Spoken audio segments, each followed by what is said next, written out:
अस्सलाम वालेकुम dear viewers और सब दोस्तों को ये बताना ज़रूरी था कि आज हम सीखने जा रहे हैं ई कामर्स मैनेजमेंट के सिलसिले में इंटरप्राइज लेवल पे जो ई कामर्स की हिकमत अमली स्ट्रेटजी जब तश्कील दी जाती है तो उसके जो अहम इंतहाई अहम अज्जा या इसेंशियल एलिमेंट्स हैं वो आज के लेक्चर में या वीडियोस में बयान किए जाएंगे। तो ये अगर आपका इंटरेस्ट है ई कामर्स सीखने में तो ये इसको मुकम्मल आज की वीडियो को देखना है। इंशाअल्लाह इसमें आपका बहुत बेनिफिट होगा।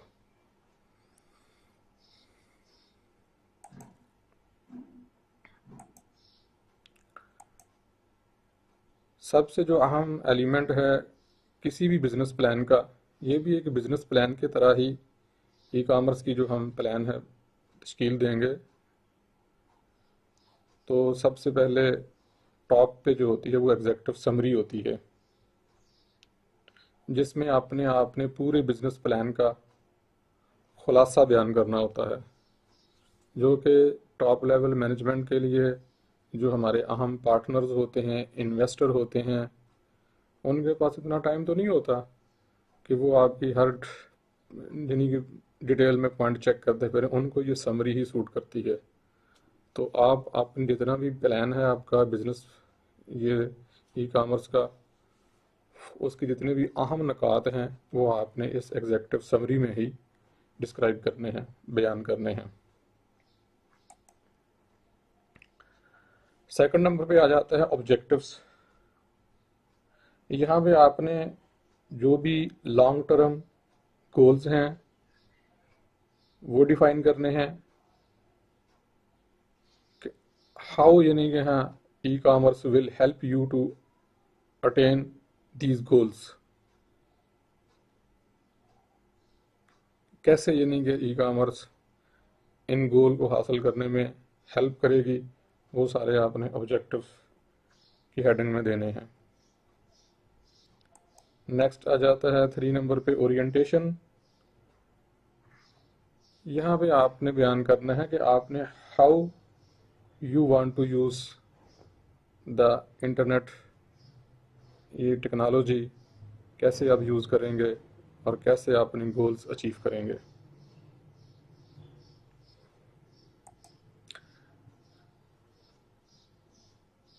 फिर आपका आ जाते हैं जनाब कि आपने जो वेब ऑपरेशंस करने हैं उनको इवेल्यूएट किस तरह करना है, क्या क्राइटेरिया आप सेट करेंगे। तो यहाँ पे आपने जितने भी आपके वेब ऑपरेशंस हैं उनको आपने लिखना है, नोट करना है। इसमें यह भी शामिल हो जाता है कि कितनी आप पर मंथ आपके पेज में, आपकी साइट में विजिटर्स की हिट हूँ, कितने आपके विजिटर्स आते हैं, क्या कन्वर्जन्स है आपकी, ये सारी चीज़ें आपने कितने ऐड टू कार्ट करते हैं, कितने ऑर्डर पोस्ट करते हैं, ये अपना सारे इधर सेट क्राइटेरिया करना है कि हमने कैसे तरह अपना ये इस प्लान को इवेल्यूएट करना है, क्या रिजल्ट्स चेक करने हैं। तो सारी ये चीज़ें इधर आपने बयान करनी है। नंबर 5 पे है प्रमोशन। यहाँ पे आपने बयान करना है कि आपने प्रमोशन कैसे करनी है अपनी वेबसाइट की, जो आपने ई कामर्स की बनानी है। उसके लिए क्या आपका तरीकाकार होगा, सोशल मीडिया पे जाएंगे, सर्च इंजन ऑप्टिमाइजेशन पे जाएंगे, या और गूगल एड्स पे जाएंगे, फेसबुक एड्स पे जाएंगे, जहाँ जहाँ भी आपकी हिकमत अमली होगी प्रमोशन आपने कैसे करनी है, अखबारात में देंगे, विजिटिंग कार्ड पे देंगे, ये सारी डिटेल्स आपने यहाँ पे अपनी जो भी तैयार करनी है वो अब यहाँ पे मेंशन करेंगे आप इस हेडिंग के अंडर।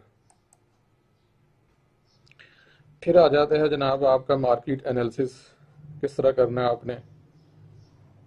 ये भी आपने देखना है कि आपकी के लिए क्या अपॉर्चुनिटीज़ हैं आपके लिए, क्या क्या कहाँ पे आप मार्केट का एनालिसिस करेंगे, कहाँ पे कंपटीशन है, कहाँ पे प्रोडक्ट कौन सी लॉन्च करनी है, ये सारी हिकमत अमलियाँ आपने यहाँ पे मार्केट पे एनालिसिस ज़रूर करना है, उसको बयान करना है कि किस तरह आपने करना है एनालिसिस। फिर आ जाता है एग्जिस्टिंग जो कंपटीशन है वो भी आपने चेक करना है कि मार्केट में क्या सूरत हाल है,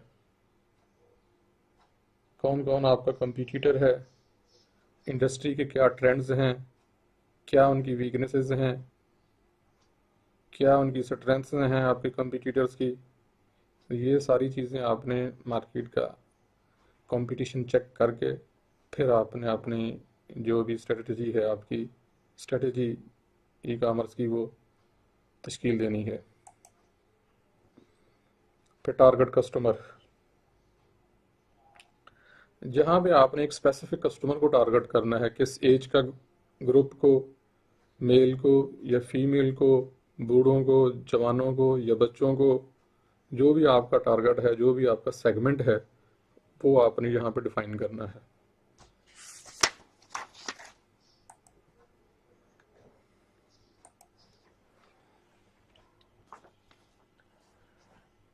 यहाँ पे आपने जनाब रिस्क कैलकुलेट करना है प्रेजेंट, और आपकी क्या प्रोजेक्शंस होंगी, क्या परफॉर्मेंस होगी इंडस्ट्री की, ऑनलाइन करना है कि ऑनलाइन करना है आपने कारोबार, कितना ऑनलाइन होगा, कितना ऑफलाइन होगा, ये सारी आपने यहाँ पे कैलकुलेशन कर लेनी है।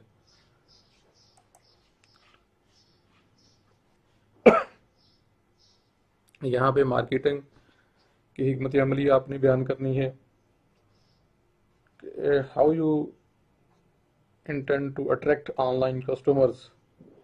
आपके जो इम्पोर्टर्स हैं, एजेंट्स हैं, होलसेलर हैं, वो किस तरह आप यानी कि मार्केटिंग कर रहे हैं, आप क्या प्लानिंग है आपकी सारी ये मार्केटिंग करने के, क्या तरीके होंगे आपके, एजेंट्स के थ्रू करनी है आपने सेल, होलसेलर के थ्रू करनी है, ये सारी चीज़ें आपने नोट कर लेनी है इधर भी, जो भी आपका इरादा है। फिर एडवर्टाइजिंग की आ जाती है, यहाँ पे आपने एडवर्टाइजिंग करने का तरीका डिस्क्राइब करना है, बयान करना है कि हमने एडवर्टाइजिंग कैसे करनी है, करंट हमारी एडवर्टाइजिंग कौन सी है, पैकेजिंग कैसी होगी, लेबलिंग कैसी होगी, फॉरेन लेबलिंग कैसी होगी, ये सारी चीज़ें एडवर्टाइजिंग के बारे में यहाँ भी आपने नोट कर लेनी है कि हमने क्या तरीक़ाकार इख्तियार करना है एडवर्टाइजिंग के लिए।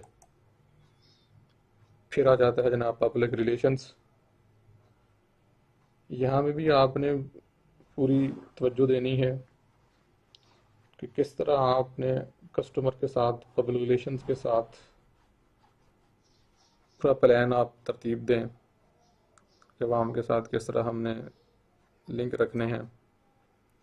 फिर आपकी सेल्स की क्या हिकमत अमली होगी, ये देखें इसको, प्राइसिंग क्या होगी आपकी, प्रॉफिटेबिलिटी में क्या करना है आपने, ऑर्डर्स कैसे होंगे, पेमेंट कैसे रिसीव करनी है, उन पे कितने खर्चे होंगे, कितने एक्सपेंसेस होंगे, और सेल्स प्रमोशन कैसे करनी है, उसके लिए कौन से हमने चैनल इस्तेमाल करना है, डायरेक्ट ईमेल करनी है या व्हाट्सएप मैसेजेस करने हैं, जो भी आपने इधर पूरा बयान करना है अपनी सेल्स की हिकमत अमली को कि ये हम क्या करने जा रहे हैं। फिर सर्विस का इशू है, अगर आप ऐसी प्रोडक्ट सेल कर रहे हैं जो सेल आफ्टर सर्विस की ज़रूरत पड़ती है, वो आप पेश कर रहे हैं या नहीं कर रहे, उसका क्या तरीक़ाकार है, क्या आप फ्रेंचाइजी बना रहे हैं या सेल एंड सर्विस सेंटर बनाएंगे, वो सारा आपने यहाँ पे बयान करना है। आपको पता होना चाहिए कि हमने सर्विसेज देनी है या नहीं देनी आफ्टर सेल। यहाँ पे आ जाता है इंटीग्रेशन, आपके जो करंट सिस्टम्स हैं, सॉफ्टवेयर्स हैं, फैक्ट्री के या फर्म के ईआरपी सिस्टम है, उसके साथ अपनी वेबसाइट को कैसे इंटीग्रेट करना है, पेमेंट के जो सिस्टम हैं, जिस तरह बाज़ लोग ऑनलाइन क्विक बुक वगैरह यूज़ करते हैं, उनके साथ कैसे इंटीग्रेट करना है, अपने अकाउंटिंग के सॉफ्टवेयर को, इन्वेंट्री के सॉफ्टवेयर को कैसे इंटीग्रेट करना है, ये सारी चीज़ें आपने यहाँ पे बयान कर लेनी है, नोट कर लेनी है। ये सारी आपको पता होना चाहिए कि हमने इंटीग्रेशन सिस्टम के साथ कैसे करनी है। अपनी नई ई कॉमर्स वेबसाइट को। फिर आ जाता है आपका नंबर 17 पे, मैन्युफैक्चरिंग प्लान क्या है आपका, क्या तरीकाकार होगा, कितना रॉ मटेरियल यूज़ करेंगे, कहाँ से लेंगे, कितनी देर में आपकी मैन्युफैक्चरिंग हो जाती है, उसको लीड टाइम कितना चाहिए होगा, डिलीवरी का, शिपिंग का, वो सारा आपने यहाँ पे मैन्युफैक्चरिंग के हेड में आपने इधर नोट करना है। फिर आ जाता है आपका फिनेंशियल प्रोजेक्शंस क्या है आपकी, क्या रियलिस्टिक में होंगी, कंजर्वेटिव होगा, क्या होगा, ये सारी चीज़ें आपने इधर बयान करनी है फाइनेंशियल प्रोजेक्शन पे। फिर कम से कम अपना 12 मंथ का बजट बनाएं, ये बहुत ज़रूरी है कि आप देख सकें कि मेरी कितनी कास्ट एक साल में आएगी, कितनी हमारी इनकम होगी, और किस किस महीने में हमने कितने कितने एक्सपेंसेस करने हैं। ये पूरी प्लानिंग के साथ आपने जनाब हिकमत अमली ई कॉमर्स की बनानी है। फिर कैश फ्लो का हिसाब किताब रखना है, ये शीट तैयार होनी चाहिए आपके पास, कैश ने कहाँ कहाँ से आना है और कहाँ कहाँ जाना है, ये सारा आपने ये भी नोट करना है। फिर कम अज़ कम अपना 5 ईयर प्लान तश्कील दें, ताकि आपको पता हो कि मैंने 5 साल के बाद कहाँ पे स्टैंड करना है, ताकि हर साल आप अपने रिव्यू कर सकें अपनी परफॉर्मेंस को कि हम कहाँ पे खड़े हैं, हमारा टारगेट क्या था, हमारा गोल क्या था, और हम किस हद तक अपने गोल को अचीव कर पाए हैं। अपनी बैलेंस शीट ज़रूर बनानी है आपने डे फर्स्ट से, और हर 6 मंथ, 3 मंथ या डेली, वो जितना भी आपका सॉफ्टवेयर है या इंटरनल रिसोर्सेज हैं वो आपने चेक करते रहना अपने बैलेंस शीट को कि हम कहाँ पे स्टैंड कर रहे हैं, बढ़ रही है, कम हो रही है, एसेट्स, लायबिलिटीज़, डेटर्स, क्रेडिटर्स, क्या चक्कर है, ये आपने रिव्यू करते जाना है। फिर आप ब्रेक इवन एनालिसिस भी करें आप अपना, ये भी बहुत ज़रूरी है।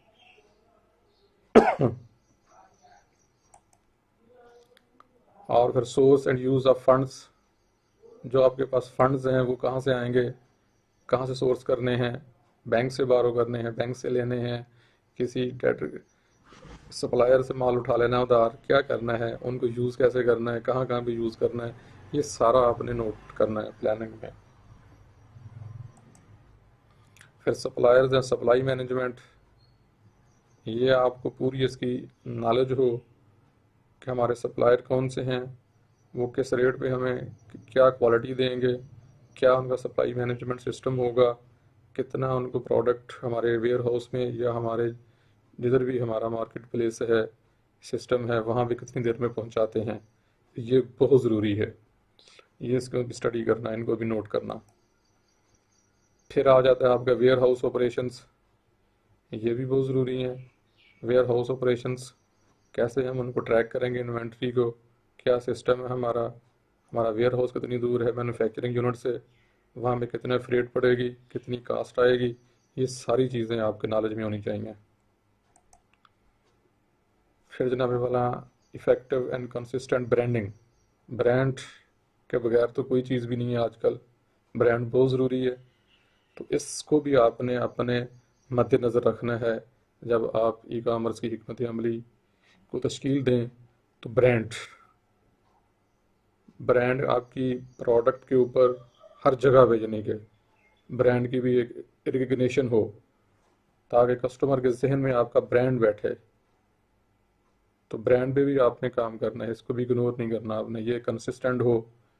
आपकी वेब, आपके जितनी भी स्टेशनरी है, आपके जितने और विजिटिंग कार्ड हैं, ये सब में कंसिस्टेंट एक लेवल हो ब्रांडिंग का, एक ही थीम हो, कलर एक जैसे हों, ये ना हो कार्ड पे कोई और लोगो प्रिंट हुआ हो, स्टेशनरी पे कुछ और हो, वेब पे कुछ और हो। ये सारी चीज़ें आपने नोट करनी है, इनको आपने मद्देनज़र रखना है, ब्रांडिंग को, ब्रांड को भी। शिपिंग कॉस्ट बहुत ज़्यादा काउंट करती है ई कॉमर्स में,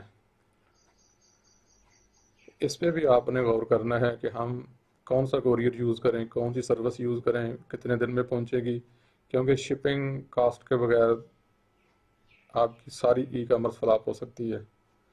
तो इसको आपने ध्यान में रखना है, इसकी कॉस्ट ज़रूर इंक्लूड करनी है अपनी प्रॉफिट एंड लॉस में, जहाँ भी आपने इसको अपने प्लान को तश्कील देना है। तो फिर फुलफिलमेंट, ऑर्डर की जो फुलफिलमेंट होगी वो कहाँ से होगी? वो आपके इन हाउस से होगी, मैन्युफैक्चरिंग यूनिट से होगी। कहाँ से आपने करनी है? वेयर हाउसेज में करेंगे, हर सिटी में वेयर हाउस रखेंगे, या एक ही शहर से सारे सप्लाई करेंगे? कंट्री वाइज है, इंटरनेशनल लेवल पे है, तो किस किस कंट्री में आपका वेयर हाउस होगा, कौन कौन सा फुलफिलमेंट आप सेंटर यूज़ करेंगे? बाज़ लोग अमेज़ोन पे करते हैं, बाज़ ईबे पे करते हैं, बाज़ प्राइवेट सोर्सेज पे करते हैं, मुख्तलिफ यानी कि चैनल्स फुलफिलमेंट के अपनाए जाते हैं। तो आपने ये भी अपना बयान करना है कि मैंने कौन सा चैनल अपनाना है अपनी ई कामर्स के लिए। और 30 पे जनाब आपने कंक्लूड कर लेना है क्या मैंने बयान किया है और क्या नहीं किया। तो उम्मीद है कि आपके लिए ये इन्फॉर्मेशन वैल्यूएबल होंगी। इन सारे पॉइंट्स को बार बार देखें, नोट कर लें, और जब भी आप ई कामर्स की स्ट्रेटजी बनाएं तो इनको ज़रूर यानी कि मद्देनज़र रखें, क्योंकि आपको भी पता है कि ई कामर्स अब हर बंदा, हर फर्म, हर ऑर्गेनाइजेशन, हर बिज़नेस के लिए ये मस्ट हो जाएगी। जिस तरह के हालात चल रहे हैं तो बहुत ज़्यादा कंपटीशन भी आएगा और बहुत ज़्यादा मौके भी आएंगे आपके लिए। तो उम्मीद है कि ये मेरी वीडियो, मेरे ये पॉइंट्स आप अंडरस्टैंड करेंगे, और कोई मसला मसाइल है तो आप मुझे डिस्कस भी करेंगे, डिस्कस भी कर सकते हैं। तो आपको मज़ीद नॉलेज हासिल करना चाहते हैं तो चैनल सब्सक्राइब करें। अगर आपको कोई फ़ायदा हुआ है या फ़ायदा होता नज़र आ रहा है तो आप दूसरों को भी शेयर करें। अल्लाह हाफिज़।